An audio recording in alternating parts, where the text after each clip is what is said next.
Gua benci banget sama yang namanya teori kalau udah nyangkut masalah cerita soal One Piece. Emang tiap orang tuh punya hak istimewa masing-masing, di mana mereka bisa secara bebas numpahin segala hal yang ada di isi otaknya ke orang lain sebagai sebuah pendapat. Hanya ketika sebuah teori udah kagak bisa masuk di akal dan kagak punya landasan yang jelas, plus orang yang bikin teori tersebut secara konstan nyekokin hal itu ke orang-orang polos yang baru belajar, bakal muncul titik di mana tuh teori jadi nyebelin. Dan pastinya bikin siapapun yang dalam kasus ini ngikutin cerita One Piece secara baik dan bener ngerasa jijik sama teori kotor itu.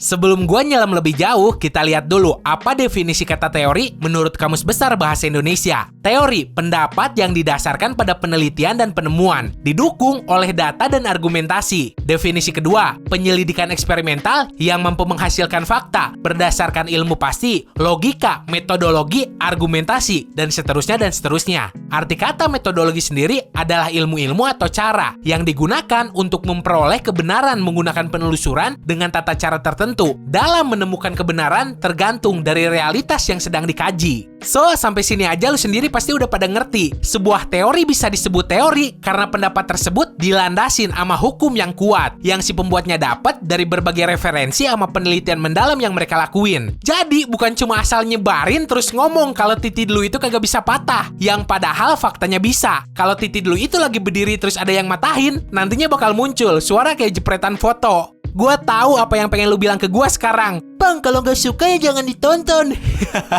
Perlu tahu, hal itulah yang dari dulu sampai sekarang gua lakuin. Gua kagak pernah sekalipun ngikutin tuh teori ngaco. Cuma karena hal berbau teori ini udah sampai ke keadaan di mana keberadaan teori-teori itu sendiri ngeganggu banget buat orang lain, terutama gua. Jadi gua rasa masalah ini perlu di stop. Kalau seandainya lu bikin teori dengan penelitian sama referensi yang mendalam mah, gua juga fine-fine aja. Tapi kalau seandainya lu bikin teori ngaco cuma buat narik views doang dari fandom One Piece, disitulah letak permasalahan yang bikin semua orang benci sama teori. Halah, lu cuma irikan sama views mereka. Nah, emang bener. Bohong banget anjir kalau gua bilang gua kagak mau views sampai ratusan ribu kayak gitu. Apalagi isi videonya tuh cuma huruf sama slide gambar doang. Gua juga kagak perlu ngebayar editor kalau isinya cuma gitu doang mah. Andai kata kalau gua mau, gua bisa bikin puluhan video soal teori-teori ngaco yang ada di pikiran gua. Misalnya si Crocodile tuh emaknya si Luffy lah, si Zoro punya Sharingan lah. Tapi gua kagak mau ngelakuin hal itu. Selain karena alasan pembodohan massal, gua juga malah bikin diri gua sendiri kelihatan kayak orang bego yang so tau di depan banyak orang. Sekaligus para veteran One Piece yang udah ngikutin One Piece dari awal. Makanya di channel ini tuh sekalinya bikin pembahasan soal One Piece, gua cuma bikin rundown atau daftar momen doang. Karena kan hal itu tuh emang berdasar fakta. Dan buktinya udah ada secara nyata di chapter ataupun episode One Piece-nya. By the way, gue pengen cerita dikit. Dulu pas gue lagi main di subreddit One Piece, gue pernah nemu thread dia ngebahas teori yang sejauh ini paling gak berdasar menurut gue. Jadi ceritanya gini, lu sendiri pasti tahu kan kalau si Luffy sama si Katakuri itu pernah battle di Pulau Whole Cake. Nah, ada yang beranggapan kalau si Luffy nantinya bakal makan jantung si Katakuri pas udah dikalahin. Yang bikin si Luffy punya dua kekuatan buah iblis, karet sama mochi. Nah, kekuatan mochi sendiri katanya sih buat supply energi cadangan si Luffy. Karena lu tahu sendiri, si Luffy itu makannya persis banget babi. Cadangan kekuatan itu nantinya bakal si Luffy pakai buat ngalahin si Kaido, gitu katanya. Tapi tetap yang paling sering gua lihat sih teori ngaco soal mata kiri si Zoro yang buta. Si Zoro punya mata iblis lah, mata yang bisa ngelihat masa depan lah, Sharingan. Denger anjir, ini tuh One Piece bukan anime ninja-ninjaan. Udah gitu, teori soal si Roger jadi pemakan buah gomu-gomu sebelum si Luffy juga banyak banget penganutnya. Gini deh, kalau seandainya teori ini bener, pas pertama kali orang-orang di dunia One Piece ngelihat kekuatan si Luffy, pasti adalah satu atau dua orang yang ngaitin kekuatan itu sama si Roger. Sama kayak reaksi orang-orang pas ngelihat topi jeraminya si Luffy, yang ngingetin mereka ke si Shanks sama si Roger. Sedangkan soal buah gomu-gomu, sampai sekarang kan, gak ada satupun orang yang ngaitin kekuatan karet itu sama sang Raja Bajak Laut dari masa lalu tersebut. Yang ada mah cuma orang yang bikin teori itu doang. Serius anjir, sampai sekarang sih teori yang paling lucu tuh soal teori kalau si Sang sebenarnya punya 3 tangan. Dan itulah alasan kenapa Doi masih biasa aja meskipun satu tangannya udah dimakan. Tangan yang satunya lagi di mana anjir? Di samping bareng Titid. Udah gitu banyak juga yang bikin teori kematian soal para karakter di One Piece. Sampai bahkan katanya ada dukun kurang kerjaan yang nerawang gimana cerita One Piece di masa depan dan siapa aja yang bakal mati. Mungkin daripada disebut teori, hal itu tuh lebih masuk ke prediksi. Kalau lu ngepertanyain soal alasan kenapa orang-orang gak jelas itu doyan ngeteori, udah pasti karena perasaan manis pahit yang mereka bakal dapet setelah teori itu mereka paparin. Soalnya gini, kalau sampai suatu saat di masa depan teori mereka itu terbukti bener, mereka bakal ngerasa paling hebat, ngerasa sebagai fans One Piece nomor 1 lah, dan ngelakuin perbuatan tak terpuji lainnya. Tapi kalau seandainya terbukti salah, rata-rata orang yang ngeteori tersebut kagak bakal nerima atau bahkan ngakuin kesalahan mereka. Katakanlah ada orang yang nge-repost teori dari orang salah tersebut dengan maksud buat berargumen. Pasti yang bikin teori tersebut punya 1000 alasan buat nyangkal. Mending kalau bisa berargumen secara sopan. Yang gua lihat sih tetap anjing sama babi doang.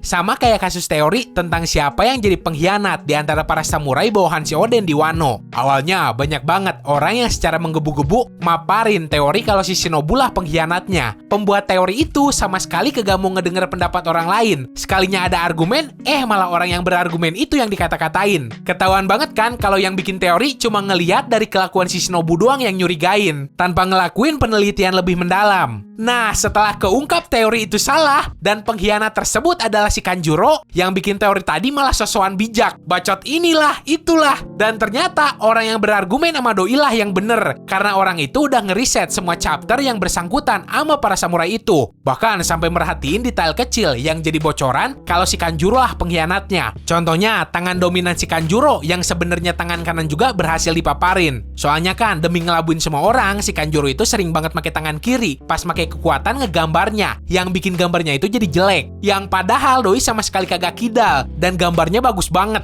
Seriusan, gue kangen banget masa-masa dimana fandom One Piece kagak setoksik sekarang. Terus kagak ada yang gampang ke-trigger kalau seandainya ada orang yang ngebanding-bandingin anime lain sama One Piece. Sharing opini pada rukun lah. Udah gitu para pembuat teori di Indonesia juga makalahnya keren-keren, plus masuk di akal semua. Bahkan pembuat teori legendaris di Indonesia yang punya pen name Rokushiki Master sampai nulis sebuah buku yang doi dedikasiin buat ngerangkum seluruh teorinya yang didasarin sama pengalaman doi melajarin cerita One Piece secara mendalam. Buat yang pengen baca bukunya, tuh buku udah kagak dicetak, berhubung limited banget. Jadi sekarang lu cuma bisa nyedot versi PDF-nya doang. Terus ada juga Ton Yohoho. Tapi ya, masa lalu hanya masa lalu. Kalau masa sekarang mah yang bikin teori One Piece cuma orang-orang yang sebenarnya pindahan dari anime yang udah tamat. Ingat, gue kagak ngepermasalahin lu mau pindahan dari anime manapun juga terserah. Yang jelas, kalau lu bikin teori yang masuk akal dikit lah, terus jadiin PR buat neliti, bahan pembahasan lu itu lebih jauh. One Piece sendiri sekarang udah jalan sampai 2 dekade lebih. Selama itu pula, One Piece udah ngehibur berbagai orang dari seluruh penjuru dunia dengan petualangan para bajak laut di dalamnya. Sang penulisnya sendiri, Eiichiro Oda, pernah berulang kali bilang kalau One Piece bakal tamat dalam kurun waktu 5 tahun lagi. Tapi buktinya sampai sekarang kita masih aja ngelihat perjuangan si Kapten Bego yang lagi ngegapai cita-citanya jadi raja bajak laut. Sebagai sebuah cerita yang bertahan sampai 20 tahun lebih ini, One Piece masih nyimpen banyak banget misteri. Banyak banget hal yang sama sekali belum keungkep lah. Contohnya aja, siapa ibu si Luffy. Terus latar belakang kehidupan si Dragon juga belum keungkep. Topi jerami raksasa di Merijoa punya siapa lah. Bahkan sampai anak si Makino juga belum dikasih tahu tuh orok hasil dari sperma siapa, alias siapa babehnya.